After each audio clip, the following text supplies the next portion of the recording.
Hello everyone, this is वरिशा और आज से हम स्टार्ट करेंगे क्लास 10th ज्योग्राफी का चैप्टर नंबर 3 जो है वाटर रिसोर्सेज। ठीक है, इस चैप्टर में हम बेसिकली पढ़ते हैं वाटर रिसोर्सेज क्या होते हैं, कैसे वो ख़त्म होते जाते हैं, कैसे वो पोल्यूट होते हैं और क्या क्या तरीके हैं उनको प्रिवेंट करने के। ठीक है, उसको मतलब ख़त्म होने से, डिप्लीट होने से बचाने के, उसको पोल्यूट होने से बचाने के, व्हाट आर द वेज। ठीक है, और फिर हम लास्ट में पढ़ेंगे कंजर्वेशन टेक्निक्स। ठीक है, कैसे हम उसको पानी को बचा सकते हैं, वाटर रिसोर्सेज को बचा सकते हैं, कंजर्व कर सकते हैं। ठीक है, इस वीडियो के अंदर हम स्पेसिफिकली हमारा पहला टॉपिक कवर करेंगे जो है water scarcity and the need for conservation. ठीक है, वाटर स्कैर्सिटी यानी कि पानी की कमी। ठीक है, कैसे होती है, व्हाट आर द कॉजेज और कैसे हम उसको प्रिवेंट कर सकते हैं। ठीक है, what are the ways to conserve it, वो हम पढ़ेंगे इस वीडियो के अंदर।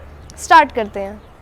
3/4 of Earth's surface is covered with water, but fresh water is only in small proportions. ठीक है, अब बहुत सारे लोग क्या बोलते हैं, आपके दिमाग में भी क्वेश्चन आ रहा होगा कि हमारी जो अर्थ है उसको ब्लू प्लैनेट भी बोलते हैं और जो हमारा अर्थ का सरफेस है उसका 3/4 सरफेस यानी कि 3/4। ठीक है, 4 जो हिस्से हैं, जो पार्ट्स है उसका 3 हिस्से तो जो है पानी से कवर्ड है, पानी से भरे हुए हैं।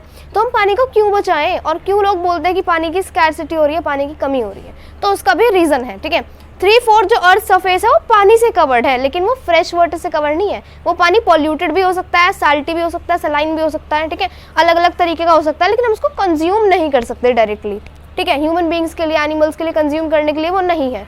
तो 3/4 ऑफ अर्थ सरफेस वाटर से ज़रूर कवर है, लेकिन फ्रेश वाटर जो है ना वो अभी भी स्मॉल प्रोपोर्शंस में या फिर कम मात्रा में, कम क्वांटिटी में ही है। ठीक है, सोर्स ऑफ फ्रेश वाटर। ठीक है, अब जो सोर्स है मतलब फ्रेश वाटर जो है वो कहाँ से मिल रहा है, उसका सोर्स क्या है, उसको पढ़ते हैं। Surface run of ground water that is continually recharge through hydrological cycle और प्रेसिपिटेशन। ठीक है, अब जो हमें फ्रेश वाटर है वो 2 जगहों से मिलता है। एक है सरफेस रन ऑफ, सरफेस पे से मिल जाता है, जो सरफेस का रन ऑफ होके जाता है। ठीक है, और दूसरा है ग्राउंड वाटर, ग्राउंड वाटर से तो मिलता ही है। ठीक है, अब ग्राउंड वाटर में इतना पानी आता कहाँ से है। ठीक है, जो ग्राउंड वाटर होता है, ग्राउंड में, ज़मीन में इतना पानी आता कहाँ से है, उसका भी एक तरीका है। ठीक है, वो जो है ना कंटिन्यूअली यानी कि टाइम टू टाइम रिचार्ज होता रहता है, उसमें दोबारा पानी आता रहता है थ्रू रेनफॉल और प्रेसिपिटेशन। ठीक है, मतलब वो सीप करता है ज़मीन के अंदर, नीचे जाता है, फिल्टर होता है अलग अलग, जब वो सॉइल प्रोफाइल से गुजरेगा और एंड में जाके हमें प्योर वाटर वहाँ पर कलेक्ट हो जाता है, जिसको हम बाद में हैंडपम्प से निकाल लेते हैं या फिर जो और तरीके हैं उनसे निकाल लेते हैं। ठीक है, तो ग्राउंड वाटर से मिलता है जो कि कंटिन्यूअली यानी कि टाइम टाइम रिचार्ज होता रहता है। हाइड्रोलॉजिकल साइकिल जो आपने पढ़ा होगा, वाटर साइकिल जो होती है वो कंटिन्यूअली चलती रहती है। ठीक है, तो उससे रिचार्ज होता है, या फिर हम बारिश भी बोल सकते हैं, जबकि प्रेसिपिटेशन, प्रेसिपिटेशन यानी कि रेनफॉल। तो 2 तरीकों से, हाइड्रोलॉजिकल साइकिल एंड प्रेसिपिटेशन। अब हम यहाँ पर पढ़ेंगे causes of water scarcity. Water scarcity यानी कि पानी की कमी और उसके कॉजेज। ठीक है, पानी की कमी क्यों होती है, उसके कारण क्या है, वो हम पढ़ेंगे। ठीक है, अब यहाँ पर आपको 7 कॉजेज मैंने बताए हुए हैं। ठीक है, मैंने तो ऐसे लिखे हुए हैं, बुक में इनको अच्छे से एक्सप्लेन किया हुआ है। अगर आपको आंसर राइटिंग सीखनी है, ठीक है, कैसे लिखना है, how to form the answers, कैसे लैंग्वेज बनानी है, कैसे हर पॉइंट को एक्सप्लेन करना है, तो बुक तो आपको ज़रूर पढ़नी पड़ेगी, चाहे आप ये वीडियो देखो या ना देखो। ठीक है, तो बुक एनसीईआरटी की रीडिंग एक बार ज़रूरी है, वो पढ़ लेना। ठीक है, पहला कॉज है variation in seasonal and annual precipitation. ठीक है, प्रेसिपिटेशन होती है रेनफॉल। ठीक है, तो वेरिएशन वो वेराई करता है जगह जगह। ठीक है, जैसे कि आपने सुना होगा राजस्थान में जो है पानी की स्कैर्सिटी है, और पार्ट्स में थोड़ी कम है, इतनी ज़्यादा वाटर की स्कैर्सिटी नहीं है इंडिया के और पार्ट्स में। ठीक है, बहुत सारे ऐसे भी पार्ट्स हैं यहाँ पर वाटर अबंडेंस में है, बहुत ही ज़्यादा हैवी मात्रा में मिलता है। ठीक है, तो वो प्रेसिपिटेशन पे डिपेंड करता है। प्रेसिपिटेशन एनुअल यानी कि पूरे साल भर में बारिश कितनी आ रही है, और सीजनल, सीजन्स के बीच बीच में जो बारिश आती है वो कितनी आ रही है। अब वो हर जगह पर हर उसकी क्लाइमेट वगैरह को देखते हुए वराई करता है, वेरिएशन में होता है। ठीक है, तो वेरिएशन पे डिपेंड करता है। ठीक है, जगह जगह में, इसीलिए अलग अलग जगह पे कहीं पे ज़्यादा बारिश आती है, कहीं पर कम पानी प्रेजेंट होता है, कहीं पे ज़्यादा प्रेजेंट होता है। वो किसका कारण होता है, प्रेसिपिटेशन का, बारिश का। तो पहला कॉज हो गया variation in seasonal and annual precipitation, जगह जगह पर वेराई करता है। एनुअल यानी साल भर की बारिश कितनी आएगी, और सीजनल वेरिएशन यानी कि सीजन्स के बीच में जो बारिश आती है वो कितनी आएगी। ठीक है, दूसरा कॉज है over exploitation, excessive use and unequal access to water among different social groups. ठीक है, अब ये जो दूसरा कॉज है ना, ये सबसे ज़्यादा प्रोमिनेंट है, सबसे ज़्यादा ही प्रेवलेंट है, सबसे ज़्यादा जो वाटर की स्कैर्सिटी का कॉज है वो यही है। इसकी वजह से ही ज़्यादा पानी की कमी होती है। ओवर एक्सप्लॉयटेशन, लोग ज़्यादा यूज़ करने लगते हैं पानी को, ट्यूबवेल से निकाल रहे हैं। आपने देखा होगा जो फार्मर्स हैं आजकल, उनकी इंडिविजुअल ट्यूबवेल्स होती हैं, खुद की अलग। ठीक है, तो आप ही देखो, 1-2 खेत चलाने के लिए वो एक ट्यूबवेल बना लेते हैं और उसमें पानी इतना ज़्यादा, वो लिमिट से ज़्यादा यूज़ करते हैं। ठीक है, तो ओवर एक्सप्लॉइट करते हैं, ज़्यादा उसको शोषण करते हैं, ओवर एक्सप्लॉइटेशन, जितना होना भी नहीं चाहिए। दूसरा है एक्सेसिव यूज़, ज़्यादा यूज़ करना। And unequal access to water among different social groups, ज़्यादा पानी भी यूज़ हो गया फिर भी सबको नहीं बटा, अनइक्वल एक्सेस, सबको इक्वली तरीके से वो नहीं बटा। जैसे आपने देखा होगा बहुत सारे बैकवर्ड एरियाज हैं, जैसे कि दलित पॉपुलेशन होती है, SC ST, इनको पानी की थोड़ी कमी रहती है, ठीक है। जो थोड़े ऊपर वाले सोशल ग्रुप्स होते हैं सोसाइटी में, जिनको ज़्यादा दर्जा दिया जाता है, कास्ट वगैरह, वो पानी वगैरह को एक्सेस कर लेते हैं, या फिर उनके पास ज़्यादा पैसा है तो वो ट्यूबवेल्स वगैरह लगवा लेते हैं, दैट काइंड ऑफ, ठीक है। तो ओवर एक्सप्लॉयटेशन, एक्सेसिव यूज और unequal access to water among different social groups, ये सबसे ज़्यादा प्रेवलेंट कोज है, सबसे ज़्यादा होने वाला कोज, ठीक है। थर्ड कोज है large and growing population, greater demand and unequal access. अब आप कहोगे किसी जगह में तो फिर भी पानी है, बहुत सारा पानी है, अबेंडेंस में है, लेकिन फिर भी लोगों को नहीं मिल रहा, ठीक है। तो उसका कारण क्या है? लार्ज और ग्रोइंग पॉपुलेशन, वहाँ की जो पॉपुलेशन है वो बहुत ज़्यादा है, जितने पानी के वहाँ के रिसोर्सेज भी नहीं है उस जगह के, ठीक है। तो ये वजह हो सकती है, ग्रेटर डिमांड है पानी की और फिर अनइक्वल तरीके से वो बढ़ता है, ठीक है। फोर्थ है for facilitating higher food grain production, ठीक है। अब हम जो है सिर्फ पीने के लिए तो पानी को यूज़ नहीं करेंगे, हमें और भी चीज़ें चाहिए होती हैं खाना बनाने के लिए। अब खाना, हम घर की कुकिंग की बात नहीं कर रहे हैं, यहाँ पर एग्रीकल्चर, खेती की बात बोल रहे हैं, ठीक है। तो हायर फूड ग्रेन प्रोडक्शन, ज़्यादा फूड ग्रेन्स वगैरह का प्रोडक्शन हो, गेहूँ, चावल, इन सब के लिए क्या होता है? बहुत ज़्यादा पानी चाहिए होता है, ठीक है। और राइस तो वैसे ही बहुत ज़्यादा वाटर चाहिए होता है राइस को, तो ठीक है। तो facilitating higher food grain production, इसमें क्या है कि पानी बहुत ज़्यादा चाहिए होता है हमें एग्रीकल्चर के लिए, खेती करने के लिए, और उसकी वजह से क्या होता है, वो ट्यूबवेल्स लगवाते हैं अलग अलग फार्मर्स, और बहुत ज़्यादा जो है पानी उसमें यूज़ होता है, ठीक है। अब इसका एक सॉल्यूशन क्या है, कैसे हम इसको बचा सकते हैं? So drought resistant crops and dry farming techniques. अब कुछ ऐसी टेक्निक्स होती हैं जहाँ पर हम ऐसी क्रॉप उगाते हैं, ऐसी फसल उगाते हैं जिसको उगाने के लिए कम पानी चाहिए होता है, ठीक है। जैसे गेहूँ हो गए, चावल हो गए, इनको ज़्यादा पानी चाहिए होता है। इनसे अलग बहुत सारे मिलेट्स, बाजरा वगैरह होते हैं जो ड्राई फार्मिंग टेक्निक से उगते हैं, और वो ड्रोट रेजिस्टेंट क्रॉप्स होती हैं। जो ड्रोट होता है ना, सूखा पड़ता है, उसमें भी वो क्रॉप्स हो जाती हैं, ठीक है। तो ऐसी क्रॉप्स हमें ज़्यादा उगानी चाहिए, ठीक है, जो क्या हो, कम पानी में उग जाए, ठीक है। तो इसका सॉल्यूशन ये हो गया।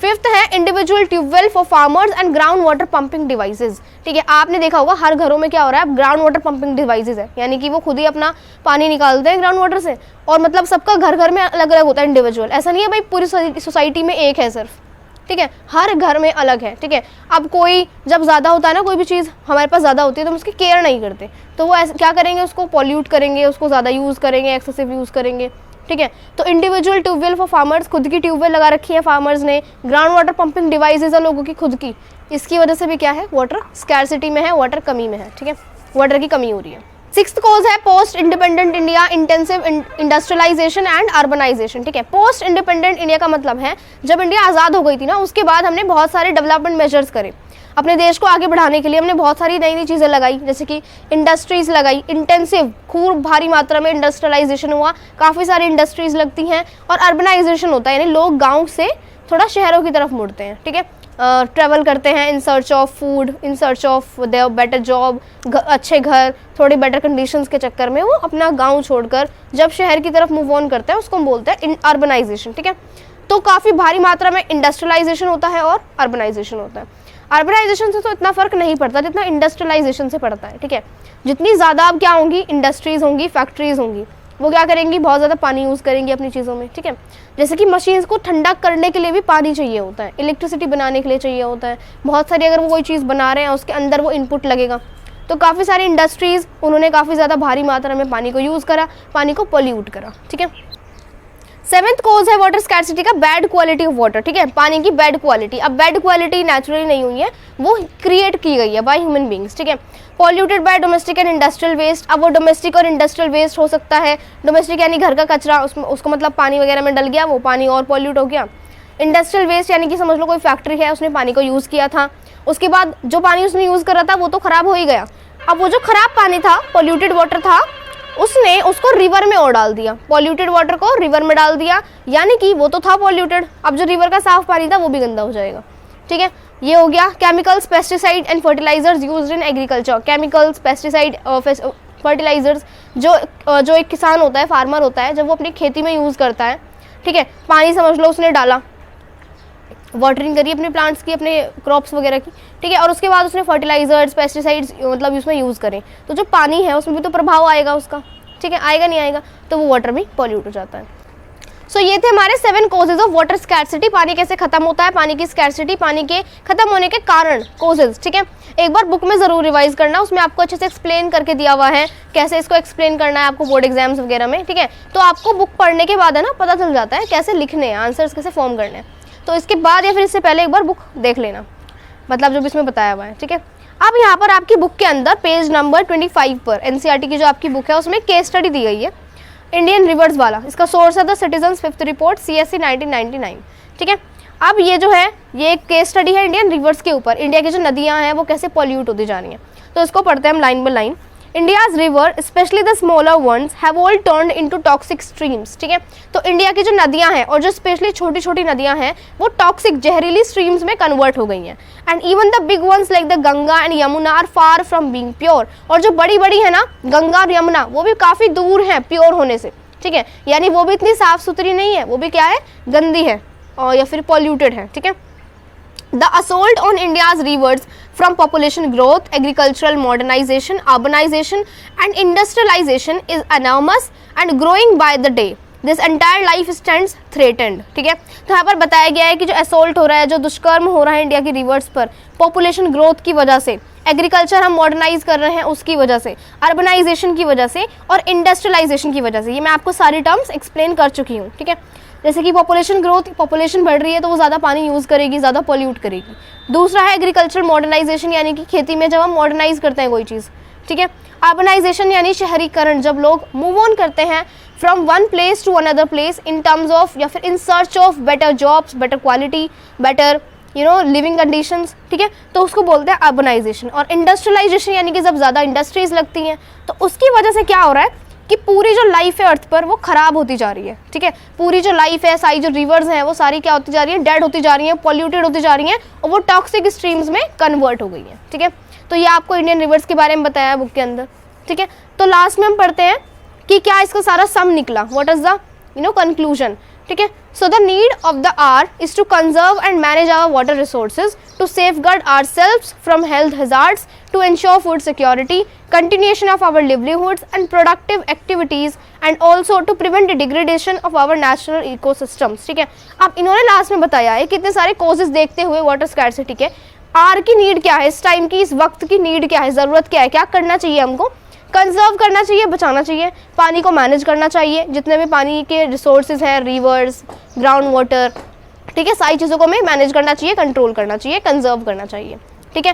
क्यों करना चाहिए, अपने आप को सेफगार्ड करने के लिए, हेल्थ हजार्ड से, जितनी भी सारी बीमारियां हैं उनसे अपने आप को सुरक्षित रखने के लिए। दूसरा टू एंश्योर फूड सिक्योरिटी, अब पानी होगा जब तो उससे खाना भी बन पाएगा, जब तो खेती हो पाएगी, ठीक है। तो फूड सिक्योरिटी, ताकि खाना हमारे पास अबंडेंस में बना रहे, उसको इंश्योर करने के लिए। तीसरा है continuation of our livelihoods and productive activities, अगर हम अपना जीवन कंटिन्यू करना है और अपनी प्रोडक्टिव एक्टिविटीज़ करते रहना है तो हमें वाटर को कंजर्व करना पड़ेगा, मैनेज करना पड़ेगा, ठीक है। And also to prevent degradation of our natural ecosystem, जितने भी हमारे नेचुरल इकोसिस्टम्स हैं उनको डिग्रेड होने से बचाने के लिए, ठीक है। तो ये इसमें लास्ट में आपको दिया हुआ है, ठीक है। सो यहाँ पर हमने कवर कर लिया आज के टॉपिक में water scarcity and the need for conservation. थोड़ा इंट्रो देखा, फिर हमने कोर्सेज देखे, ठीक है, और लास्ट में हमने इसको थोड़ा कंक्लूड कर दिया, ठीक है। अब इससे नेक्स्ट वाली वीडियो के अंदर हम पढ़ेंगे multipurpose river projects and water resource management, ठीक है। कौन कौन से हमारे इंडिया के अंदर रिवर प्रोजेक्ट चल रहे हैं, पहले कौन से चल रहे थे और क्या क्या तरीके हैं वाटर को मैनेज करने के, कंजर्व करने के, ठीक है। यहाँ तक आपको अच्छे समझ आ गया होगा, ठीक है। So that's all for today, thank you very much.